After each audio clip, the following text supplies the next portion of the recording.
Brings us on to our next speech, which is with Bruno Guimaraes. He's the founder of Amigos Do CX and has come all the way from Sao Paulo for the event. So welcome, Bruno.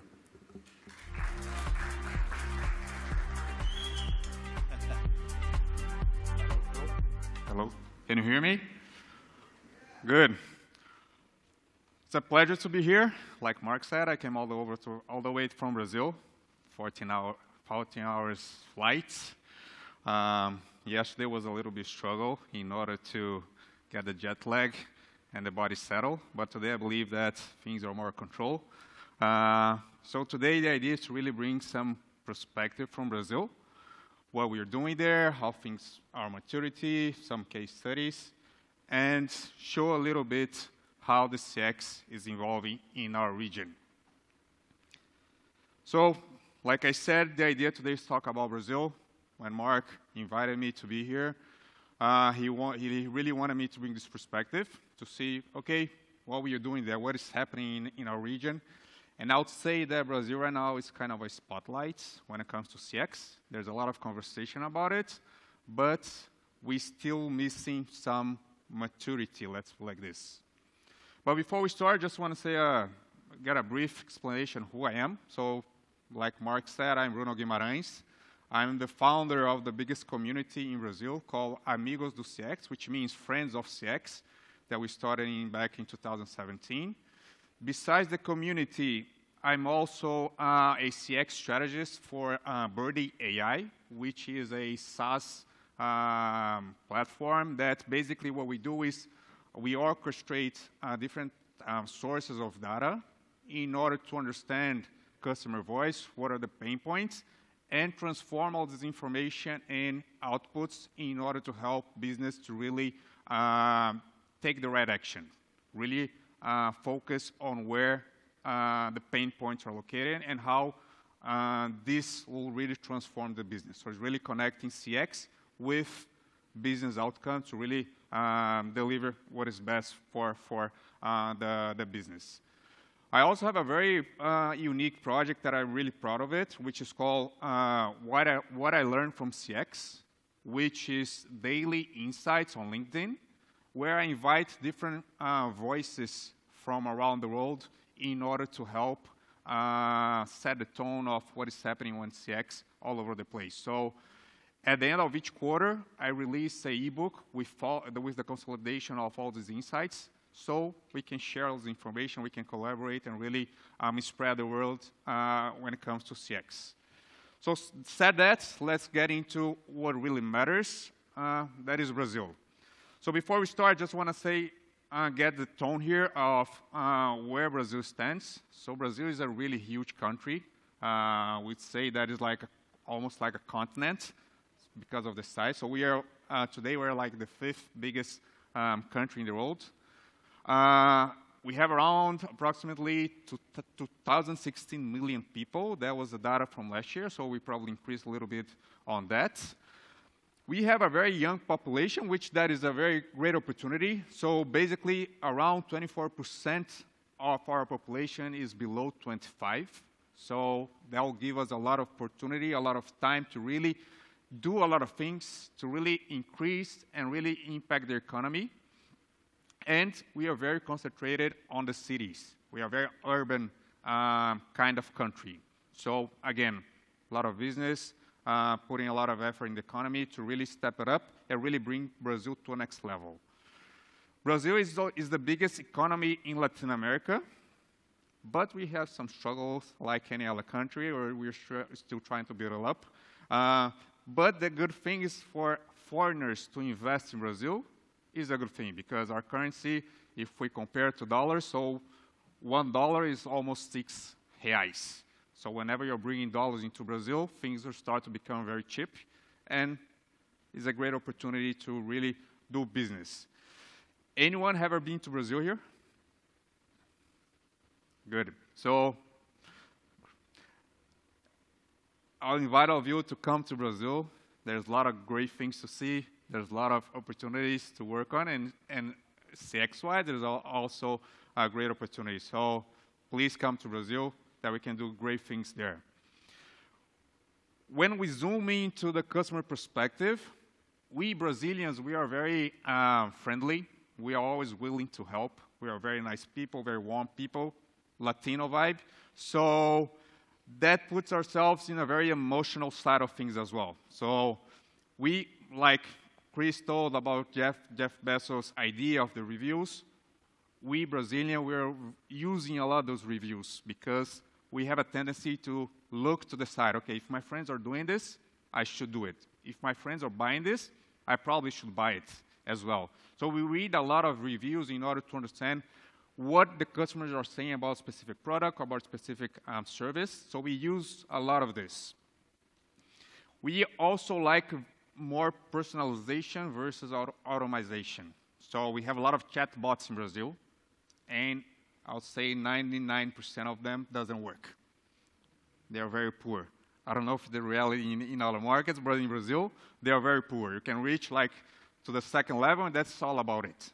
So we don't trust, in general, we don't trust automation because things are not being done properly.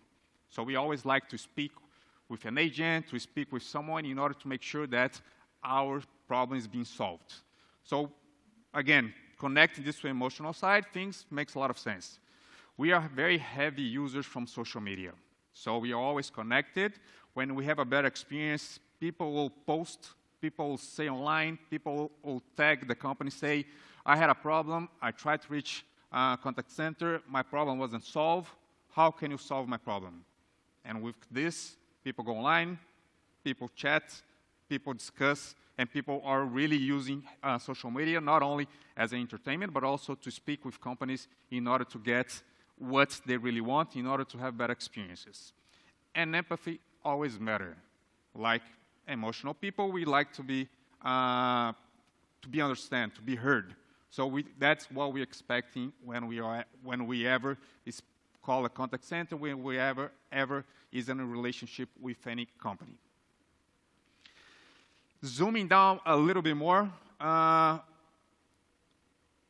community is, we started in 2017, with the idea of really creating a space to connect people, to really discuss about what we can do best, how we can learn, how can we exchange knowledge in order to really accelerate a little bit the market maturity, bring the education to the market. So the idea was really to create a sense of collaboration, create a sense of community, so we can really have a space for conversation. Now, fast forward some years, almost 7 years, I would say, we have already launched 4 books with different professionals from different industries. So they are collaborative books where you invite different people, and each one of them will bring a different perspective, their methodology, their successful case studies, in order to deliver to the market this information. 45 meetups, a lot of LinkedIn followers, members in WhatsApp, 2 master classes with Ian Goldwyn. So we flew Ian to Brazil twice in order to bring his knowledge, in order to share his information with our community. And we also have a big event. So this year was the 5th edition of our event that is called World Summit. And this year was very, very big. We had 1,200 attendees in the event in person. So we are doing something really big in Brazil with that idea of really connecting, really accelerating the market, really bringing education to the market in order for us to really see how we can change, how we can make it better professionals, better value when it comes to customer experience, and really show to the market that customer experience really matters. Okay? So setting the landscape of Brazil, let's talk a little bit about what are the main debates, where Brazil really stands right now when it comes to customer experience. So we still have a lot of conversation about NPS, customer journey, and customer journey and NPS being customer experience. And that's period. That's not about it. So like I said in the beginning, we are very immature.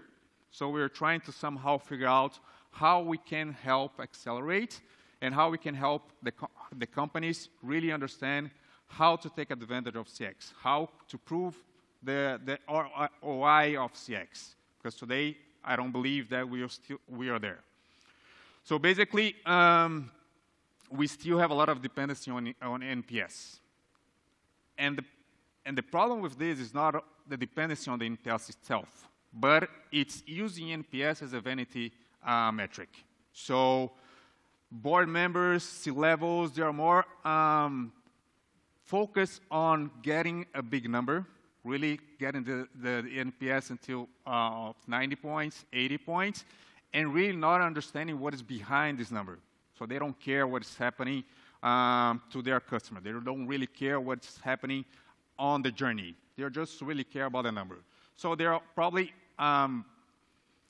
trying to understand, sending surveys on a journey that they know that is a good journey in order to collect the good feedbacks.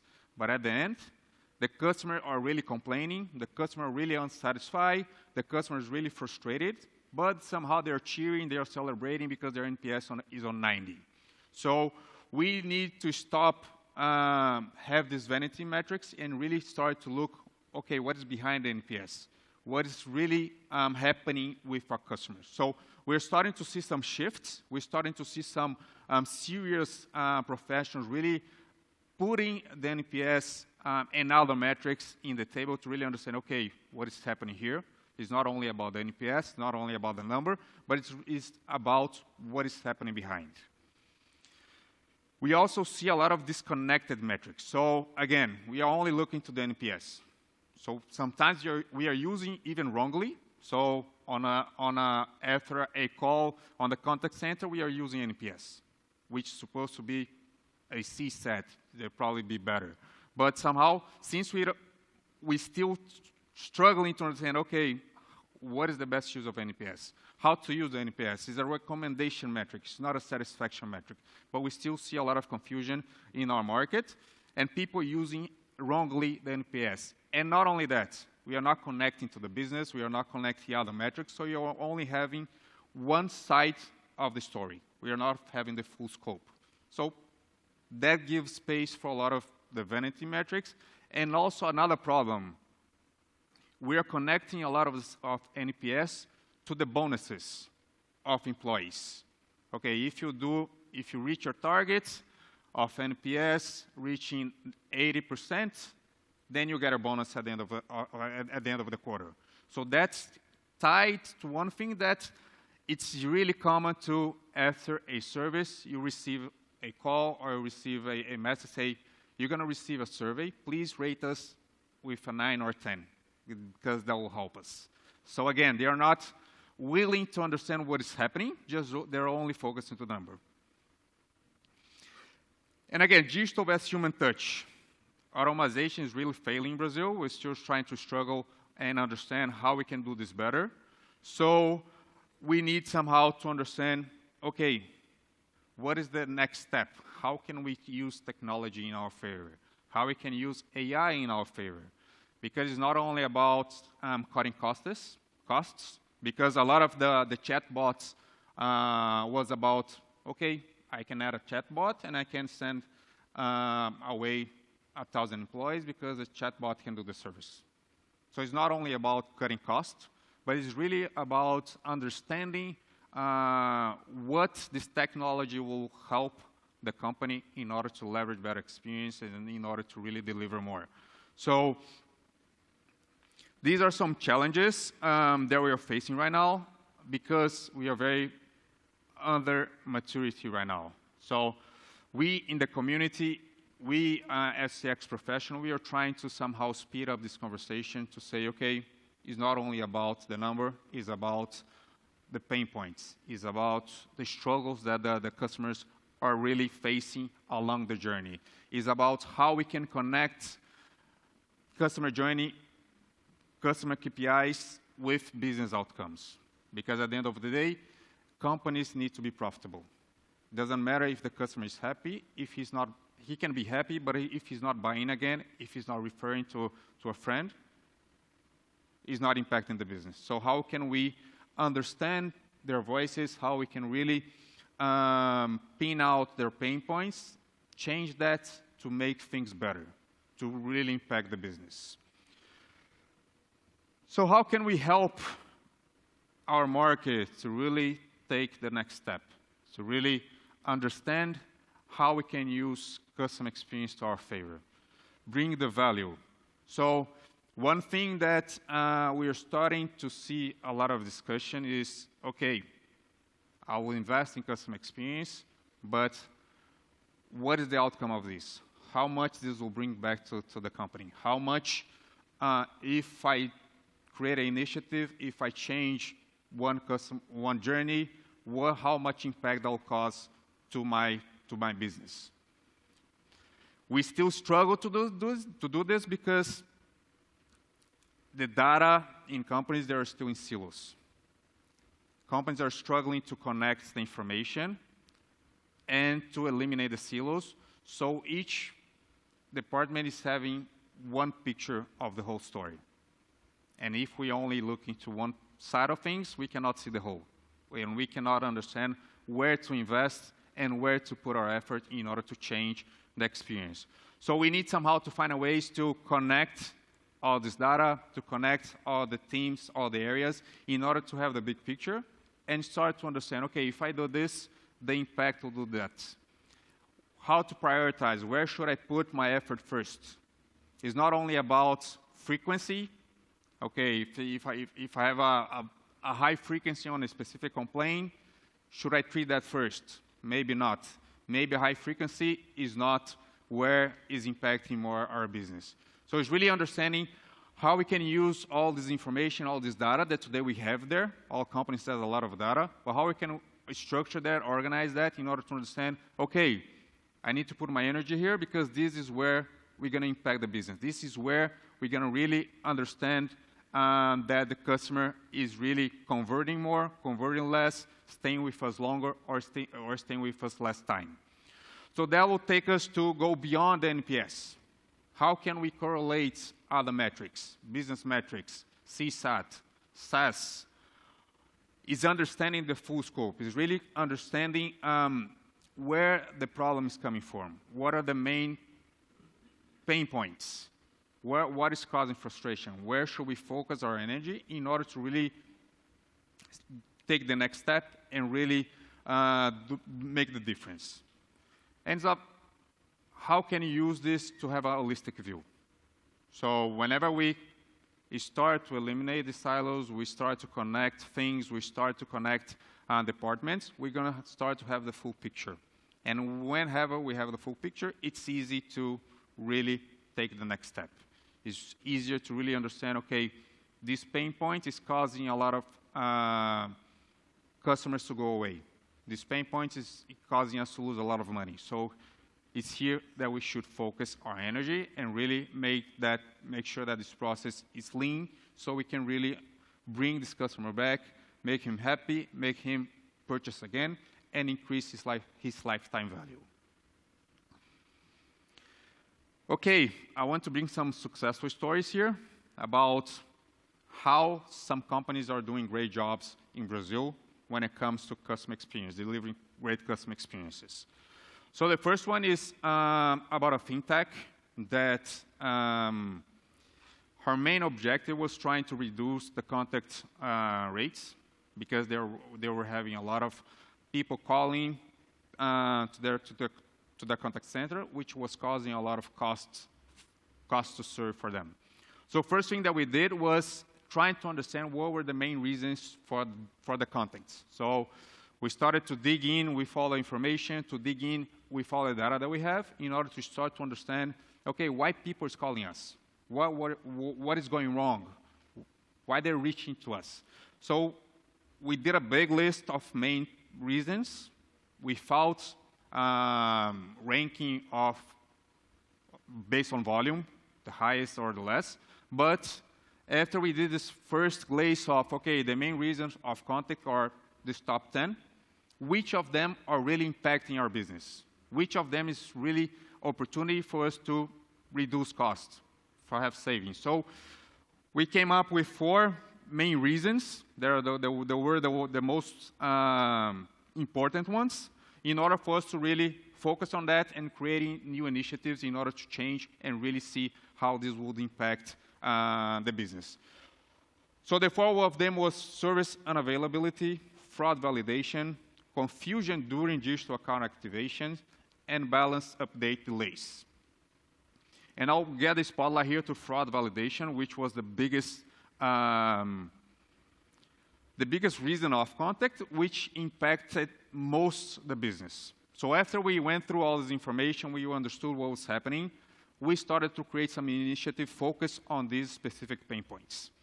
So on the fraud validation, after a few months of creating initiatives, understanding the customer voice, we managed to reduce in 54% the contact based on this issue. So we understood what was happening, we changed the process, we delivered better experience in order to make sure that people didn't have to call because of this. Because we were having a lot of delays, a lot of rejections, so we fixed this, and the result was a minus 54% of contact because of this issue.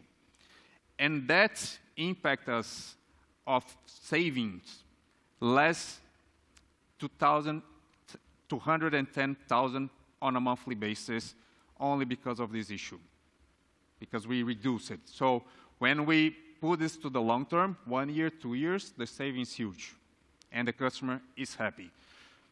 So we understood the main reason first. We created initiatives in order to solve that problem, and the results came. So we had an increase of 14 points in the NPS because of this. And I like to put the NPS at last because the main objective was not to increase the NPS. The NPS was just a metric in order for us to understand if the initiative was successful or not. So first, we understood the problem. Second, we create something to really impact that, to make a change. Then we validate based on different business KPIs, and then we understood that, okay, this is the right way to go. And then we start to do this in all the other reasons. So service and availability, we managed to reduce in 36%. Confusion during account activation, 37%. Delays, 24%.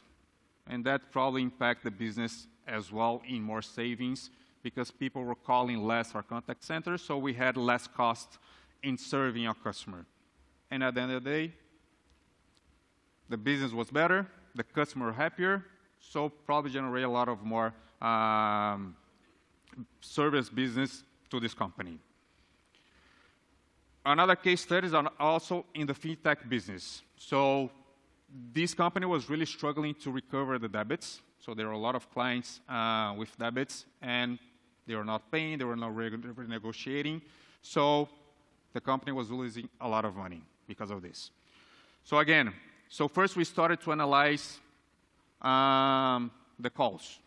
We analyzed 1.5 million calls in order to understand what was really happening, what was the main pain points, what was the frustrations, what was behind all this lack of renegotiation or debit payments, because for some reason something was happening. And we came up with some interesting findings that, first of all, 70% of customers didn't know that they could renegotiate their debits. So for that reason, they're just leaving aside, trying to live with it, in order to trying to find ways because they could just not pay the full amount.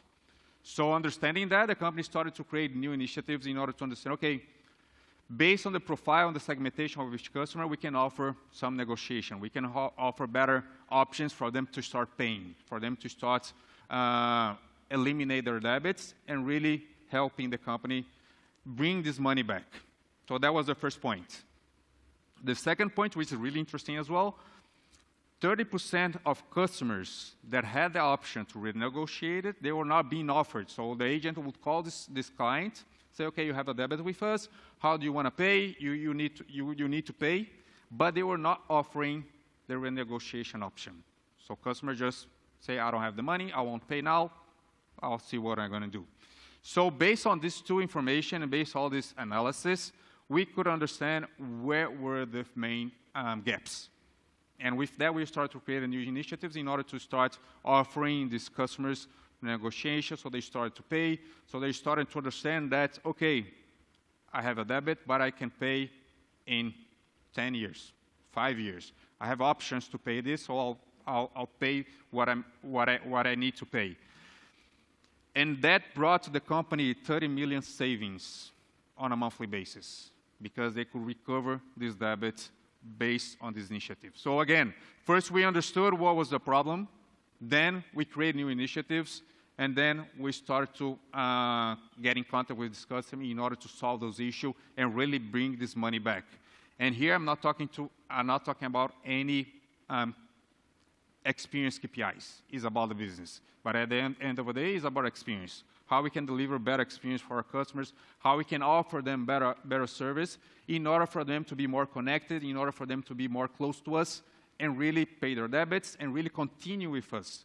Because probably this experience that we gave to this kind of customer, they'll probably be satisfied, oh, now I can pay, I don't have to deal with this debit anymore, and he's probably a bit less frustrated, happy with the option to really pay and solve the issue. And one thing that was really interesting is that before we started to work with this company, they were analyzing 100 calls a month. So 100 calls a month, they can give you some information, but they cannot go really deep. And they were putting a lot of employees into this work. With the AI, we managed to, in a monthly basis, analyze 1.5 million calls and really go deep and really understand what was really happening. So again, not only savings on the business, but more efficient. So these people that were analyzing in a manual way could do a more strategic work, really focus on things that really mattered, the things that was going to really bring it back to the company. Because at the end of the day, we need to have a lean operation. We need to have better deliverables. And the customer needs to be happy. Going back to 2019, when Mark and Rich reached out to me, inviting me to be a judge in the World Series, I thought to myself, what do I want with this opportunity? What can I do with this? And my idea was, okay, I have the opportunity to take Brazil to the world, to show Brazil that somehow we can become a reference when it comes to CX. We can compete to any country in the world, showing that we can do and we can deliver with a great customer experience. Because in Brazil, we had, I'll say, a big problem that we always think that what is international is better than what is local. We always looking abroad. We are never looking inside, which is really bad because we are doing a lot of great things in Brazil. So when we received this invitation to be the judge, since first edition, I'm with Mark and Rich, I said, okay, how can I bring Brazil to the world? So I started to talk to a lot of companies, to a lot of people because of the network. I know a lot of people, I know a lot of C-levels in Brazil. And I said, let's bring our success stories. Let's show to the world that we can be a reference.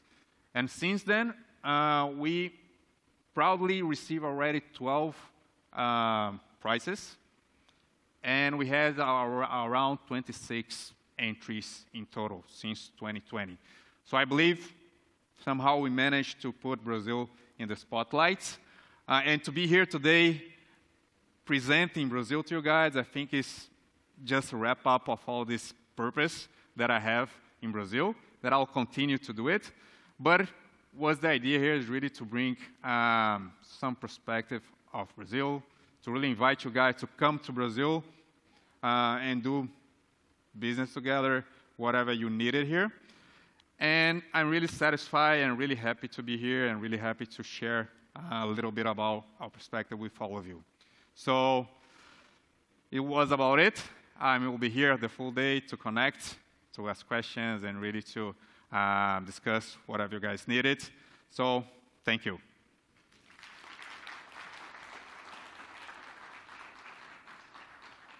You definitely make me feel old now. It has been 6 years already. It's ridiculous. So, and first time we met just this week as well. So thank you so much for coming all this way.